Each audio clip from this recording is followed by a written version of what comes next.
All right, no notes. I am back solo, fast green style, short pod style. This might be the first career solo Vincerix podcast of all time. Got a few announcements, got a few things to touch on, and where else are we gonna start? Than Cameron Young winning the Wyndham Championship. I know this is a late release, so I'm not gonna bore you guys with Cameron Young, but as some of you know, I hit Cameron Young. So got a victory lap when you're right, got to own it when you're wrong, and we're right. Victory lap when we're right. Cameron Young, 70-1 at the Wyndham, and then the only thing I really want to touch on is like, when did I think it was real? Like, when did I think Cameron Young could win this golf tournament? And obviously headed into the weekend with a 3-shot lead, looked really solid, and he had that 7 under round in round one, and then he backed it up with another great one in round two, and he just didn't look like he was doing anything over the top or unrepeatable. And then what I really saw was that Cam Young Sunday stat. It was like Cam Young averaged around like 66 or 67 on Sundays. And I'm like, now that I think about it, Cam Young really hasn't played horrific golf on Sundays. He hasn't won over, hasn't been 54-hole leader a ton of times, hasn't blown it. He's more had like bad spurts, bad little moments. Like think of what he did down the stretch at the Valspar, but he hasn't like played horrifically on Sunday. So I'm like, Cam Young's got a big lead going into the Sunday. I expect him to play, shoot a little under par, play fine, and go win this damn golf tournament. I know it was me against the entire world on Nicky Nations. I mean, Nicky Nations, great pick. Shout out to Adam. And I was a little bit nervous because, I mean, as a Nations guy, as a Nations supporter, I was like, I can see this one coming. But nonetheless, Cam Young got it done, won the Wyndham Championship. But I don't want to talk about it more than that. We have more golf to get to. We have the I almost call it XO, the Nexo Championship in Scotland, which might be the event of the week. We have LIV Chi, and then we have obviously the FedEx St. Jude round one of the playoffs. So I'm going to touch on each event shortly and give you some of Adam's pre-tournament thoughts, and a few. I'll give you two of his leans, and then I'll give you what I'm thinking because business is booming. Adam's very busy right now, but nonetheless, I'm here to deliver at least some content while we round this golf season out. But I will say, I'll announce it on the pod right now. 3 minutes in, we have boots on the ground planned for the BMW Championship at Caves Valley. One final send before we call it a season, call it a FedEx Cup season. Then we're into the fall. Who knows? Maybe Adam will be in Napa for the Pro Core. TBD. We will see as the Cali guy he is now. But yeah, let's get into the FedEx St. Jude, a golf course that breeds ball strikers, that breeds strokes gain off the tee, strokes gain approach play. And guys that have played well here before have tend to play well in the future. So definitely take a bit of course history. But personally, I'm just speaking for myself. I'm not going to go on what Adam thinks or what the model thinks. I just think this is one of the pure kind of like Bay Hill, like ball striking heavy courses. You look for all green, you look for strokes gain off the tee, you look for strokes gain on approach, and then dial in with those guys. So at the top of the odds board, person that I really like, person that I had in my early leans, person that I'm very fond of this week is Xander Schauffele. Xander Schauffele, I think he's around 16, 18-1 in most spots, but runner up last year.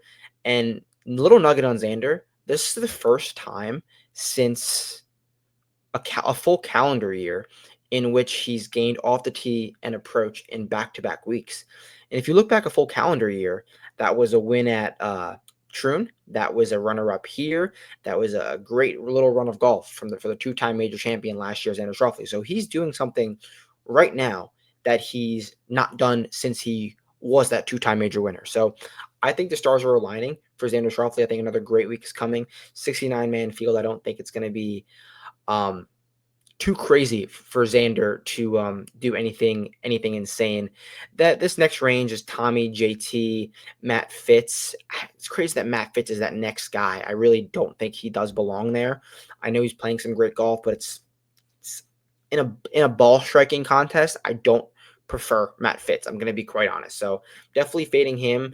Justin Thomas is not getting much love this week, but I will read what I wrote up for him earlier in the week. And Few players are more appealing on a TPC layout than JT. His elite ball striking drives on these cookie cutter designs that demand precision and accuracy.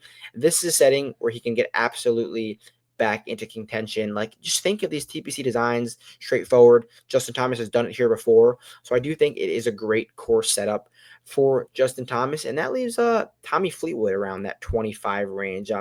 Owns multiple top fives here, is in solid form. I mean, every reason to believe Tommy Fleetwood's going to play well this week, but what does that mean? What does that get you? Ask yourself that question, because I sure can't tell you, and I'm not going to ask Adam that question. So Tommy Fleetwood, 25-1. I think he will play fairly well. Down to this next range, Matt Fitzpatrick, Ludwig Aubert, Russell Henley, Collin Morikawa, Ben Griffin, Aaron Rai, Victor Hovland. We're seeing a lot of popularity from Victor Hovland around 35-1. And yeah, he makes a ton of sense. I expect him to be on a lot of betting cards this week. I mean, you know my ethos. He's not going to be on my betting card. But what am I going to say poorly about Victor Hovland? It is a perfect golf course for him. He's playing great golf. He's striping it all around. And this course rewards that type of stuff.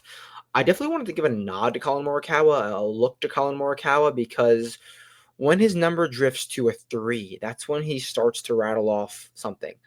And this is my thoughts about Davis Thompson last week. I don't care what you did in Scotland, in Ireland. I don't care how bad that Open Championship performance was. You get Collin on a TPC design back in America, modern American golf. That's what he's going to do well. And Davis Thompson had a poor 3 weeks, bad overseas, and then a bad week at a volatile TPC Twin Cities. Bounce back for a great week at the Wyndham. So I think we can see that with Collin, and I'm buying the dip. I know he's got a new caddy on the bag. We've seen guys, he's got his 5th caddy of the year on the bag, actually. But we've seen guys play well with new caddies this year. So those are some thoughts from the top of the board. I will run through the fast greens segment of this. I'll give you one more of Adam's leans, or 2 more of Adam's leans, and then I will do a fast green segment for myself. If you don't remember the ethos of fast greens, it was like an outright and 3 DFS picks. So a lean from Adam. Sepp Straka, 45-1, quote, hasn't been quite as dialed lately, but these are vintage Sepp conditions, and we know how close he came here a few years ago. Ready to pop again. I agree with it. Good number on Sepp. I believe he's playing with Scotty, which should get him going out the gates. And then JT Poston. JT Poston 70-1. Signs of life from Post C, and anytime we get onto Bermuda, there's going to be upside with the flat stick. Course history, but solid comp course results. So those are 2 leans from Adams. Definitely get over to the site to see any of the data, the course comps, the AI modeling. Ton of great stuff over on the site. And I know as we speak, Adam is dialing all of that. It's been a crazy 36 hours for the site and the content. We're a tad behind. We'll self-admit it. It happens, but we're getting it up, and that's why I'm doing this show right now. So those are some leans from Adam, and I will go ahead and give you 3 DFS picks and an outright selection. So I'll start in the 9K range. Patrick Cantlay, $9,000 flat. I think this is an excellent price for a player like Patrick Cantlay with the ceiling he has. Obviously, finished runner-up a few years back, and I truly feel like this is the first time Patrick Cantlay has played with his back against the wall. Like, when is there a time where Patrick Cantlay is like, oh, I'm in must-win mode, must-play-well mode? He's not a lock for the Ryder Cup team. He needs it this week, 9K with great upside. So I like it. Patrick Cantlay, 9,000. 8K range, Sam Burns. So I'll go 9K and $8,900. Very similar. Then I'll go down to the 6K for you guys next. But when Sam is confident with the driver, he's a threat. And looking at the numbers, Sam is driving it well. We know what he can do in Bermuda, has played well here before, has a massively winning upside. And honestly, I think he's a little bit of a must need to play well guy, because I know he's friends with Scotty Scheffler, but I don't think he's an absolute lock for the Ryder Cup. He's probably going to be on the team, but Sam definitely needs to play well. So Sam and Pat, I love those for those DFS picks. And then in the 6K range, I'll go with Ryan Gerard, $6,700. He is your favorite flusher. Wrote that down. And more than anything, he's returning to his favorite surface. You get Ryan Gerard on Bermuda. That's where he's had his best putting of his career. We know what he can do tee to green, and he's kind of squandered it on the greens. picked up a win recently, but we've seen floodgates this time of year. We've seen guys win multiple times, and Ryan Gerard can win in this field. Ryan Gerard can win in this field. I would not be shocked at all. So Ryan Gerard and Patrick Cantlay and Sam Burns are my DFS picks, and my outright selection.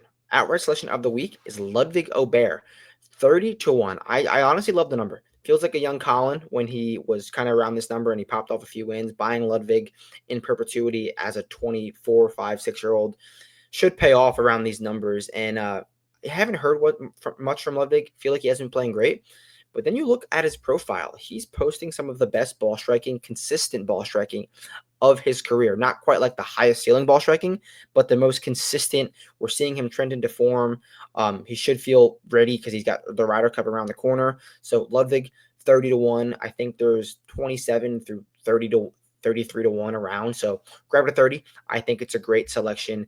Ludwig Aubert, 30-1 is my outright selection. And now let's talk a little DP before we get out. A little DP and LIV. We have the Nexo Championship coming from Trump Aberdeen, I believe it's called, on the Eastern Links of Scotland. And early signs are there's some wind. Definitely get over to the site to see the official wind, the official model, the official course key breakdown. Adam has played this course before, so he has a great rundown of this DP World Tour event. But in short, I'm looking for guys who could keep it in play, guys who can scramble. So I think we're going to get some dicey wind. I think we're going to get some difficult conditions. And two guys that I'm looking at are Nathan Kimsey, 50-1. He's a positional golf merchant, and he played well at the Open. So Nathan Kimsey, 50-1, and Adrian Otegi, 90-1. Anytime positional golf is the name of the game, Otegi pops up. And Adam and I have both hit Otegi in our career, so we're kind of tags guys. And